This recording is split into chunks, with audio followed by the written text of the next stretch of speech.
Hello chefs, இந்த வீடியோவில் வந்து நம்ம ஸ்வீட் பொட்டேட்டோ மேஷ் எப்படி பண்ண போகிறதுன்னு பார்க்க போகிறோம். ஃபர்ஸ்ட்டு ஸ்வீட் பொட்டேட்டோ வந்து மீடியம் சைஸாக செலக்ட் பண்ணி தண்ணியில் போட்டு நல்லா வாஷ் பண்ணி வச்சுக்கலாம். வாஷ் பண்ணுறதுக்கு ரீசன் என்னென்னா வந்து பெஸ்டிசைடு அப்புறம் மண் அதிகமாக இருக்கும். ஸோ அதனால் வந்து முதல்ல வாஷ் பண்ணிவிட்டு வச்சுக்கிறோம். அடுத்தது வந்து சாப்பிங் போர்டில் வச்சு லென்த்தாக கட் பண்ணணும். லென்த் வைஸாக நல்லா கட் பண்ணோம்னா ஈஸியாக இருக்கும். ரோஸ்ட் பண்ணுறதுக்கும் சரி, அதை ஸ்கூப் பண்ண அவுட் பண்ணுறதுக்கும் சரி. ஸோ லென்த்தாக கட் பண்ணிவிட்டு அவன் ட்ரேயில் வந்து நம்ம டின் ஃபாயில் போட்டு அரேஞ்ச் பண்ணி அதுக்கு மேலே வந்து ஸ்வீட் பொட்டேட்டோ கட் பண்ணதை அரேஞ்ச் பண்ணுறோம். அரேஞ்ச் பண்ணதுக்கப்புறம் அவனை வந்து ப்ரீ ஹீட் பண்ணிக்கிறோம் 200 டிகிரிக்கு.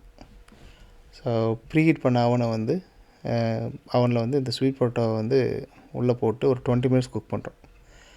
நார்மல் ட்ரை ஹீட் அவனாக இருந்தாலும் பரவாயில்ல, அப்படி இல்லைன்னா காம்பினேஷன் அவனாக இருந்தால் ரொம்ப நல்லது. ஸோ காம்பினேஷன் அவனில் வந்து நமக்கு மாய்ஸ்சரைசர் சேர்ந்து குக் ஆகும்.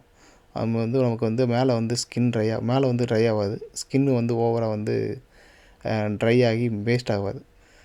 அதுக்கடுத்தது வந்து டின் ஃபாயில் போடுறதுக்கு காரணம் வந்து அந்த சுகரில் வந்து ஸ்வீட் பொட்டேட்டோவில் இருக்கிற சுகர் வந்து கேரமலைஸ் ஆகி நல்லா தீஞ்சிரும்.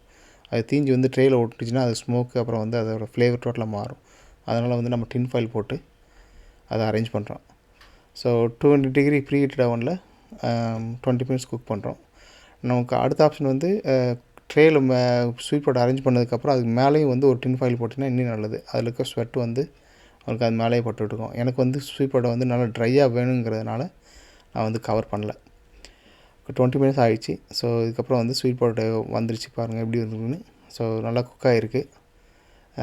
இது இப்போ வந்து நம்ம ஸ்கின்னை ரிமூவ் பண்ணிட்டு அதில் வந்து சால்ட், பெப்பரு, பட்டர் ஆட் பண்ண போகிறோம். ஸோ ரிமூவ் பண்ணியாச்சு. இதில் வந்து சால்ட்டு, க்ரஷ் பிளாக் பெப்பரு, அப்புறம் பட்டர் ஆட் பண்ணுறோம். மிக்ஸ் பண்ணியாச்சு. ஸ்வீட் பொட்டேட்டோவோட மேஷ் ரெடி ஆகிடுச்சு. இப்போது இதுக்கு அலர்ஜனுக்கு அடுத்த ஆப்ஷன் பார்த்திங்கன்னா வந்து இதில் வந்து பட்டரை அவாய்ட் பண்ணுறது நல்லது. ஏன்னா வந்து பட்டரு, மில்க்கு அல்லது டெய்ரி அலர்ஜி இருக்கவங்க வந்து பட்டர் சாப்பிடக்கூடாதுன்னா, டெய்ரி ப்ராடக்ட் சாப்பிடக்கூடாதுங்கும் போது நம்ம அதில் வந்து ஸ்வீட் பொட்டேட்டோ எடுத்ததுக்கப்புறம் அதில் வந்து சால்ட்டு, க்ரஷ் பெப்பரு மட்டும் போட்டு மிக்ஸ் பண்ணிவிட்டு சர்வ்ஸ் பண்ணலாம். தேங்க்ஸ் ஃபார் வாட்சிங் திஸ் வீடியோ. சப்ஸ்கிரைப் பண்ணிக்கோங்க, நோட்டிஃபிகேஷன் ஆனில் வச்சுக்கோங்க. Thanks to all the chefs.